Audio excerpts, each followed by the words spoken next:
Hello guys, in this video I'm going to show you how to copy documents in color using a scanner or a printer. But first of all, I just want to mention, please don't forget to subscribe to my channel. Thank you.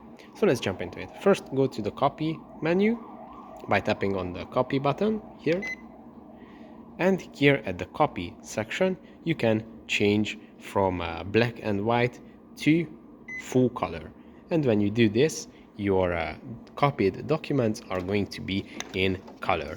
Now, to copy your document in color, you just have to place them here on the top until the blue light lights up, which means that one document is inserted, and you just have to tap on start, and it is going to take the document. Your original is going to come out there, and your copied document is coming out from below in color. So that's pretty much it for this video. I hope it was helpful for you. If it was, please consider subscribing, and see you in the next one. Bye bye.